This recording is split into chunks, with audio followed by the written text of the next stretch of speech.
So like Joel said, I'm Tierra DiCarlo. I'm a Montessori kid. I'm married to a Montessori kid. All of our children are Montessori kids. Like, it's just who I am and part of my life through and through. I'm currently working for the Wisconsin Montessori Association. So we call ourselves WMA. And we offer mentoring and consulting for new public and private Montessori schools. So that's how I got here. And this is a great topic because you don't have to know Montessori to do it.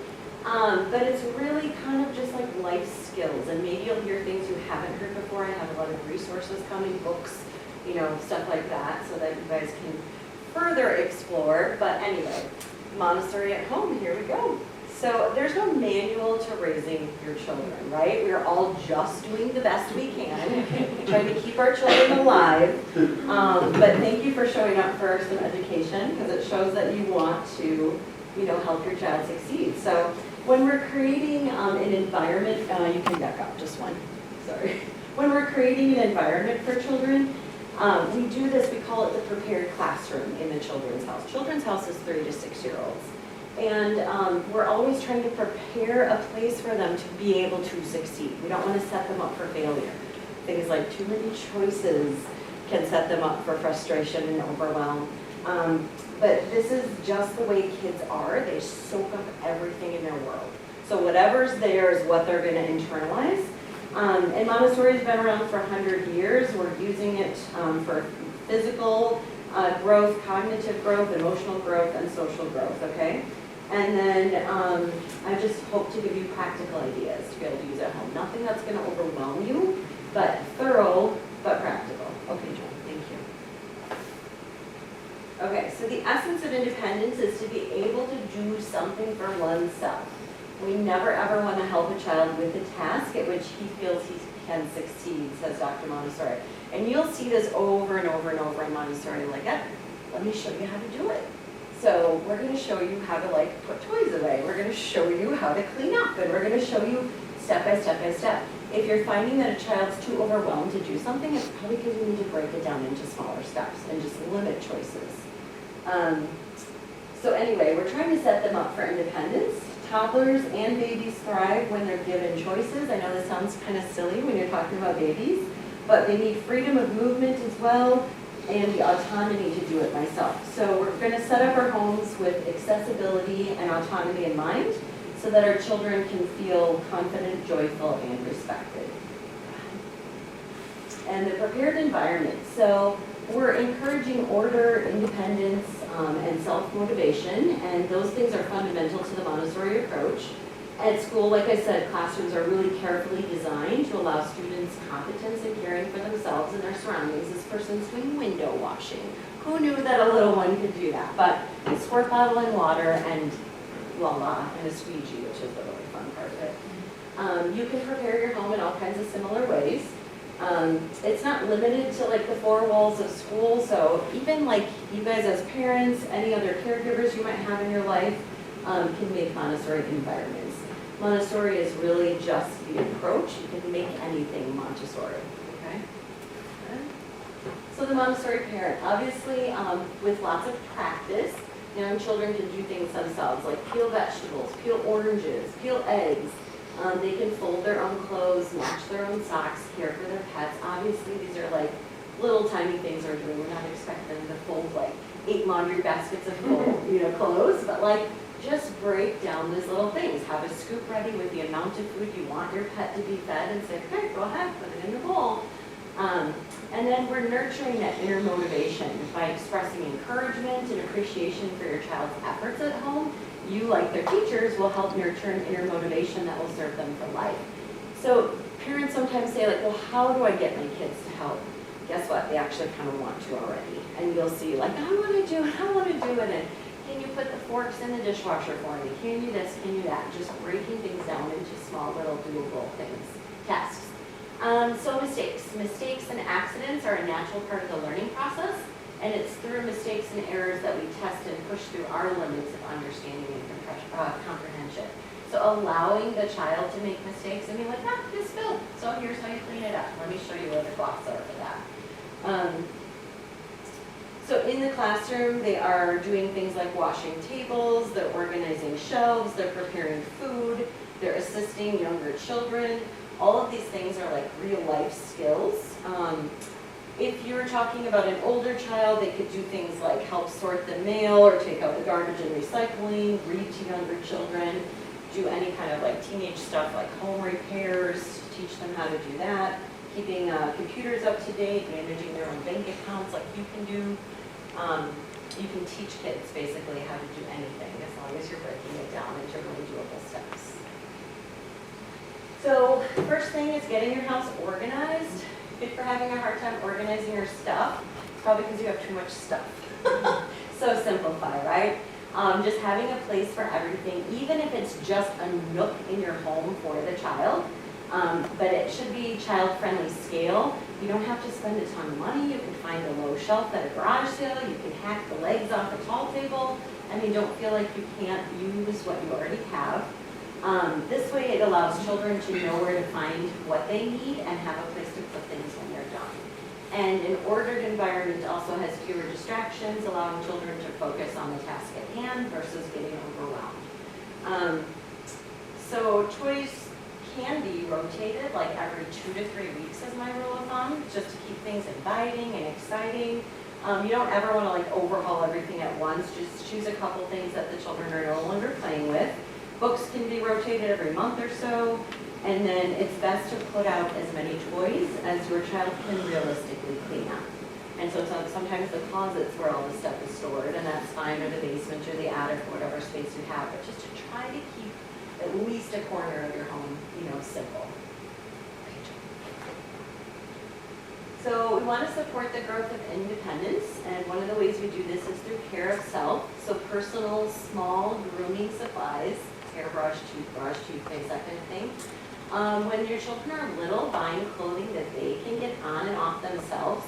A lot of outfits are really cute, like overalls and stuff, and then they have to go to the bathroom and they can't get it off.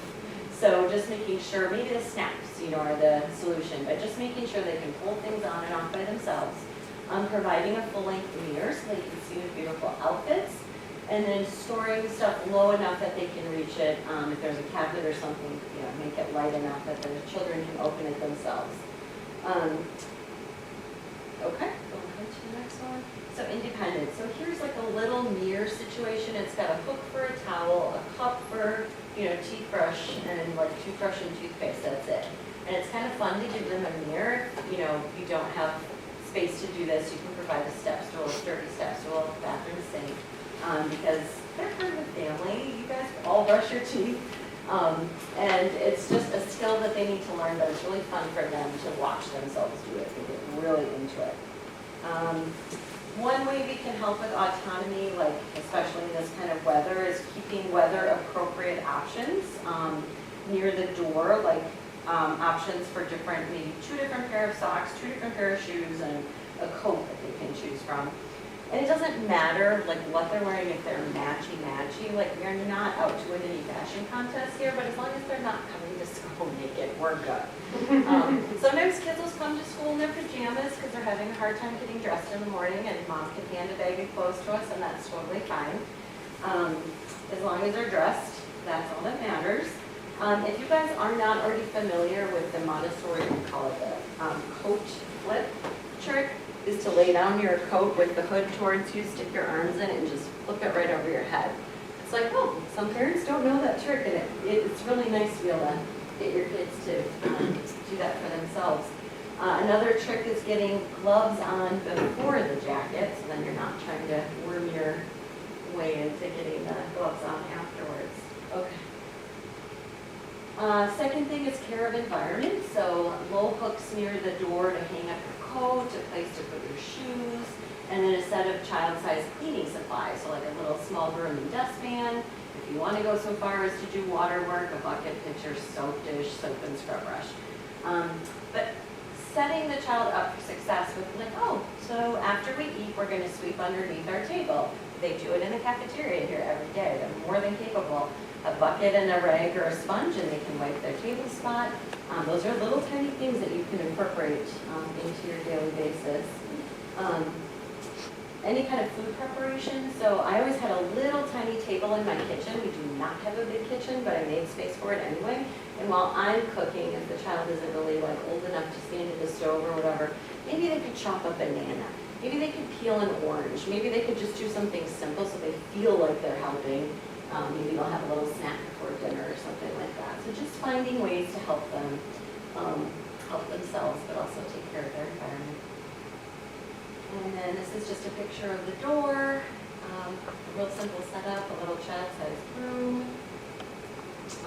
Studies do show that children who have chores at home are often happier, more successful people later on in life, which I think is pretty cool. So, and again, you're not forcing the child to do anything, but trust me when I say that when you have child-sized things, they're like, oh, this is mine. It's like, yeah, go ahead, let me show you how to do it. No trouble, 100%. Oh, yes. They actually use ours though. Oh, that's okay too. That's okay too. I was thinking. Okay, another way that we can help our children is through social skills. So what we do in the Montessori classroom, which is all about manners, is grace and courtesy. So these are some different examples of grace and courtesy, just simply saying please, thank you, how to ask for something politely, how to speak respectfully, how to offer help to someone or ask for help, using an inside voice. And then we don't share in Montessori, we take turns. So if there's like one thing on the shelf, you just have to wait until it's available. Oh my gosh, that's a huge lesson in and of itself. But we take turns. So when that person's done, then you can do it. You are your child's first teacher, and you will always be your child's most important teacher.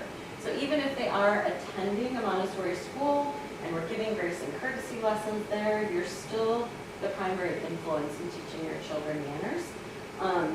Practice, practice, practice, and then just role modeling how to do it. You know, sometimes you can get a little silly with the grace and courtesy and just like over-exaggerate your acting skills, but the kids get it, they love it. So these are two books, one on the left we have in the classroom. It's called Grace and Courtesy, a picture guide for children and adults. You can find it on Amazon. Also Montessori Services carries it. And it's a great flip book, so you can just flip to different things about grace and courtesy. And then Montessori at Home or School, How to Teach Grace and Courtesy. That's another book you can find easily on Amazon. But those are two great resources for you.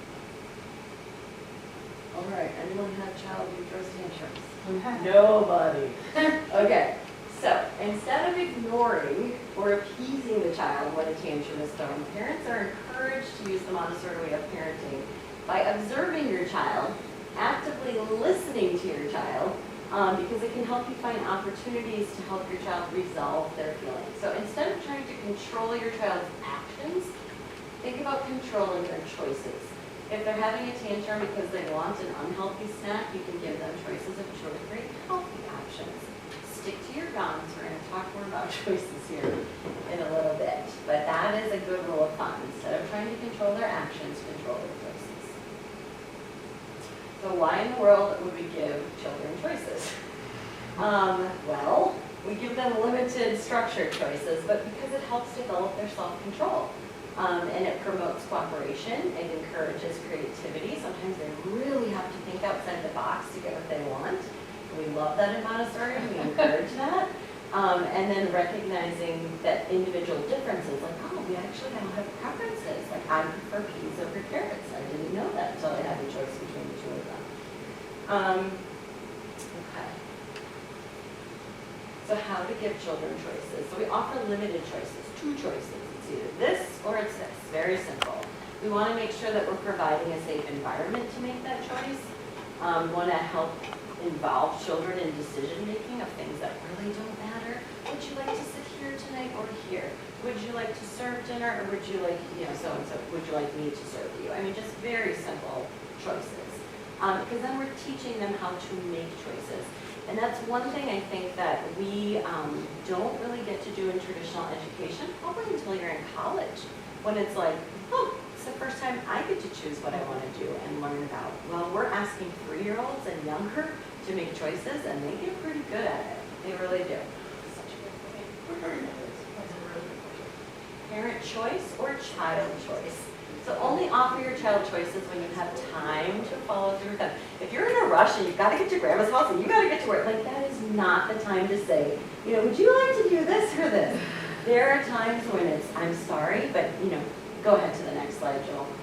Clearly communicating what it is that you're about to do. Like, we do not have time for you to make a choice right now. It's mom's turn to make the choice because we only have this much time. And when you're saying things to children, you want to say what you mean and mean what you say, but don't say it in a mean way, right? So you decide, like before you go to Walmart, before you go to Target, what your limits are. If you're like, I'm going to buy them a toy today, you might tell them that ahead of time, you might not. If you definitely know you're not going to, before you even get into the store, just tell them today is not a day where we're going to be, you know, buying toys. Communicate clearly. At this age, manipulation is not a bad word because children are just trying to find where that boundary is. And if in the store you already said, I'm not buying you a toy, and they are screaming, crying, begging for that toy, the 12th time they ask, you give in, you just taught them that the 13th time they get what they want. So decide what you're going to do, tell them where the boundaries are, and stick to it. Thank you. Okay, if you guys are not familiar with this approach, Love and Logic, we love it in Montessori as teachers. They have a book, this is the parents' book for up to 6 years, and there's also one for teachers in the classroom. It's a really loving, balanced approach. It's neither permissive nor punitive. It shows adults how to discipline kids without losing their love and respect, which does matter as they get older. You guys, I cannot emphasize enough, my kids are now 18 and 21. If you don't establish relationship with love and respect when they're little, you're going to have a really hard time establishing that when they're older. It also helps focus on helping children develop personal responsibility, self-control, good decision-making skills, and reinforces good character. So there's the website, and that's the book. Again, you probably can go to the website in order to find someone. All right, so back to the homes and simplifying your homes. We're going to go through different rooms in the house. So the bedroom. So we want to be able to nurture independence and self-esteem. Furniture for the little one should be child-sized and accessible. For example, a closet with low-hanging clothes, limited choices will enable your child to make their own clothing choices for the day and then be able to put away their clothes independently. This is a picture of a floor bed. If you've never seen one, we in Montessori love these. Probably from about 2 months on, you can use this. Some people are not comfortable with that, and that's totally fine. But when my little one was like climbing out of her crib repeatedly, like 23 times, just put her back, shut the door, put her back. I was like, this is not safe anymore. So we ended up doing a futon mattress on the floor. She didn't need the little guardrails. And then we put a dog gate, like a baby gate, you know what I'm saying, across her door. So we could still hear what was going on and see. We removed everything that could fall on her, cords, all that kind of stuff. But it gave her the freedom to move around, but also the safety of just having limited stuff in that. I have a question. So I actually, this past weekend, we just put my daughter in like the toddler bed, like you remove the front rail of the thing. Is that like, and so now she can get in and out? Yeah. Is that like something similar? Yeah, because you just want it to be like child-sized and accessible. You know, it's hard though when your child's like, I'm in and out of bed 50 times. And I'm like, oh, well, you're not coming out of your room. You're welcome to go in and out of your bed. So I mean, you guys have to. But yeah. Do you enforce, so like I'm kind of like, she's gotten in and out before by herself, but like in the middle of the night, do you just like leave them, or do you go in and like put them back in the bed and like tell them? It depends. Is she waking up? Is she waking you up? You know, that kind of thing. Like you want to make sure she's safe and she's. I mean, the room is like safe, so yeah. I mean, she started playing with puzzles. I'm like, okay, no, it's yeah. bedtime. I would probably put her back to bed and say, you can have these in the morning. You know, have you guys seen those clocks that show the children what time it's? Oh, the clocks. What are they? The sunshine clocks or wake up clocks. Yeah. We're Yeah, kind like of. how it changed colors. Yeah. It's time to wake up. Yeah, Read to like go it's out of the room. okay to get out of your bed now or stuff like that. You might just tell her Those are she's super easy. a rule follower to Yeah, just say, yeah. ask me before you get out of bed. So she'll be like, Mom, can I get out of bed? And you'll be like, no. So, okay. All right, so the bathroom. Obviously, you want to provide the child access to the sink, so a sturdy stool. You don't have to keep it there the whole time, but just somewhere that they can reach the stool. The picture on the very right is a faucet extender. It extends the faucet water about 6 inches out. Amazon has them. But it's nice that they're not like, like falling into the sink. Water kind of comes to them. I do recommend foaming hand soap dispenser. It just seems to have less waste than the regular kind, where they're like pumping and pumping, and now there's soap everywhere. Child-friendly toothpaste, obviously, so if they get into it, it's not going to be a problem. A hairbrush, tissues, a small hand towel that's located on a low hook, so if they make a mess, they can clean it up. It's all right there. And then putting potty spots on every level of your house. So having a little toilet with whatever they need, make sure the toilet paper is within reach. If you're off the little pot and you're onto the big pot, just having a step stool where they can actually get to the toilet. You could put wipes there so they can, try to do as much as they can for themselves. But having them on every level just ensures that you can have a place to go if you have to go like right this second. Okay, and the kitchen. So one of the easiest ways to support your child's growing independence at home is to welcome them in the kitchen. Snacks can be placed on low, easy to reach shelves. Obviously, tell them what the limit is. If it's like you can choose, one of each category, then only have those things out. Don't expect a small child to not be like gorking on whatever it is if it's all right there for them. And then a stool to help with washing dishes or food prep. So you guys have seen, and there is a picture of the next one of, go ahead, Jill. What do we call this thing? Tower. Yeah, like a learning Yeah. tower, right? So they can be safe, it's convenient. You later can convert this, I think, into a chair and table or something like that. But they can observe the cooking process even if they're not helping with the hot stuff. They can help wash fruits and veggies. They can help peel and slice. They can help mix ingredients and knead the dough, set the table, wash the dishes, just all the things to help them get up to counter height safely, of course. And then, so around the home, this is all about chores. So chores and responsibilities. So,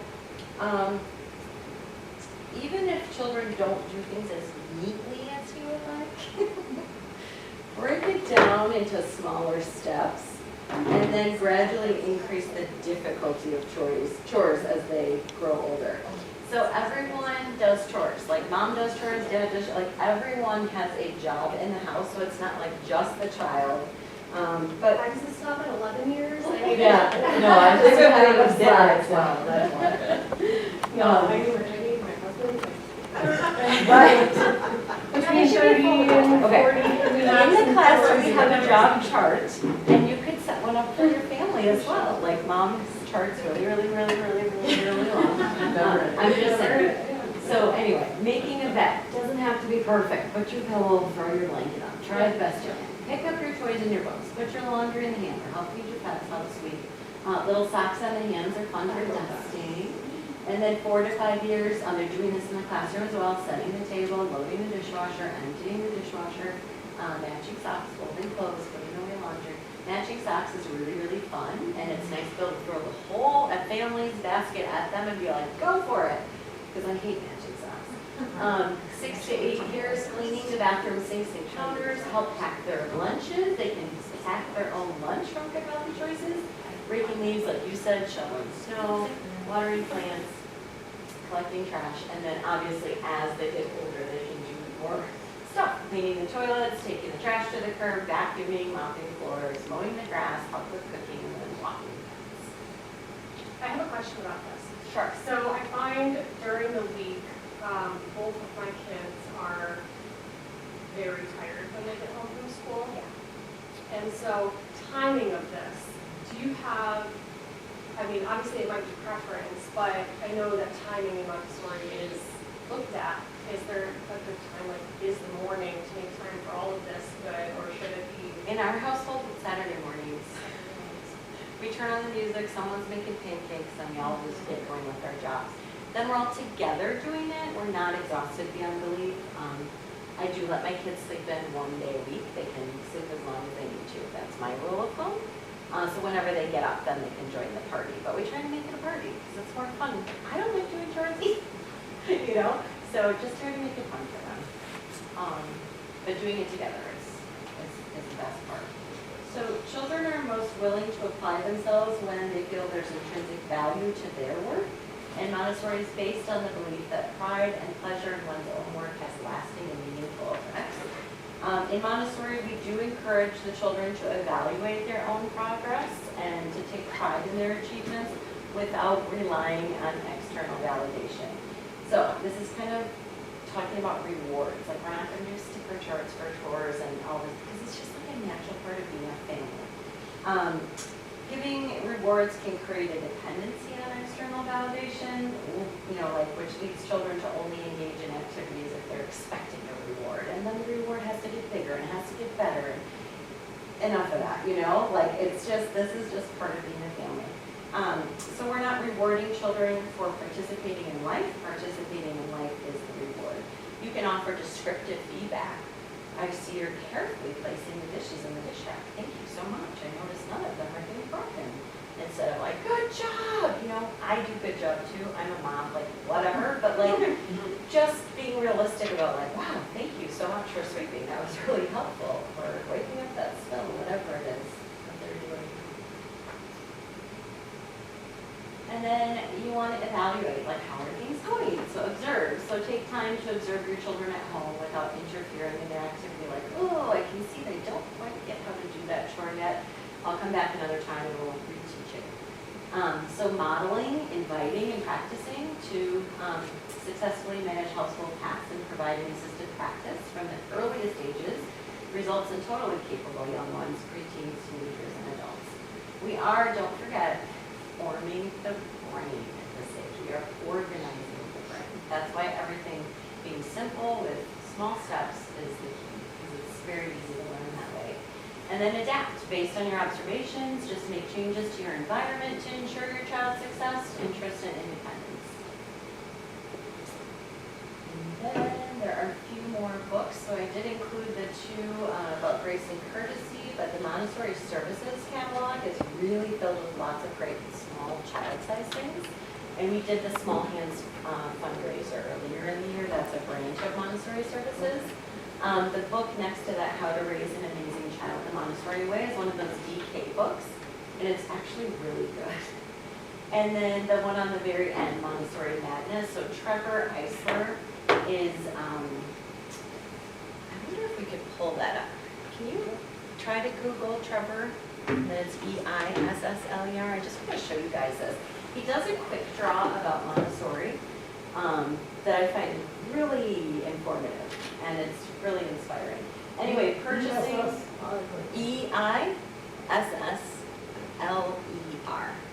and then do quick draw.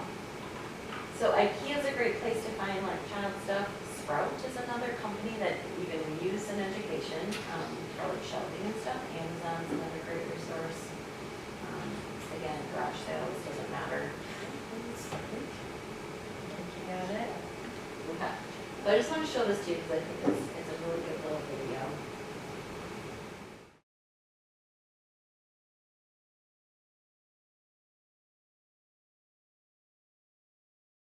So he's the author of that last book that I had on that slide.